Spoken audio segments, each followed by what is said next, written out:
எம்பர். அது இப்போ யாருக்கு வேணும்? எல்லாரும் என்ன பச்சைன்னு கூப்பிடுவாங்க. என் மேல இருக்கிற அந்த பச்சை நிறம் தான் அழகுன்னு சொல்லுவாங்க. என் சிவந்த மூக்கு மேல எல்லாருக்கும் ஒரு ஆசை. ஆனா அந்த மூக்குக்குள்ளேயும் ஒரு அழகு இருக்கு. அது யாரு காதலையும் விழுற அடில்லா. எனக்கு நல்ல ஞாபகம் இருக்கு. அந்த பெரிய காடு, மழை பெய்து குளிர்ந்த அந்த மரங்கள், நானும் என் கூட்டாளிகளும் கூட்டம் கூட்டமா பறந்து திரிஞ்ச அந்த காலம். அப்போ நான் ரொம்ப சுந்தரமா இருந்தேன். வானத்துல அந்த நீல நிறத்துக்கள்ல சிராக்கா அடிச்சு பறக்கும்போது என் மனசும் நிறைஞ்சிருந்துச்சு. என் முன்னாடி மாம்பழங்களும் நெல் வயல்களும் எல்லாம் இருந்துச்சு. ஆனா இப்போ இந்த இரும்பு கூட, இதுதான் என் உலகம். இதுக்குள்ள இருந்து நான் வானத்தை பார்க்கும்போது என் சிறகெல்லாம் தளர்ந்து போகுது.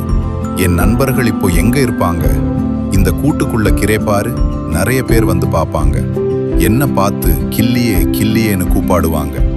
என்ன பேச வைக்க என் முன்னாடி பாலம் கற்கண்டி எல்லாம் வைப்பாங்க. ஆனா எனக்கு அது எதுவும் வேணாம். என்ன விட சொல்லு, என்ன விட சொல்லு. ஒரே ஒரு தடவை தான் அந்த காட்டு மரத்துல நான் உட்காரணும். என் சிறக விரிச்சு அந்த காட்டு காதை தொடணும்.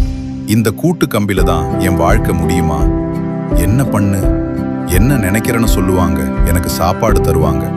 ஆனா அன்புன்னு சொல்லி ஒரு உயிரை சிரிவ கேட்கறது தான் அன்பா? ஒரு பறவைக்கு வானத்தை விட வேற என்ன சொர்க்கம் இருக்க முடியும்?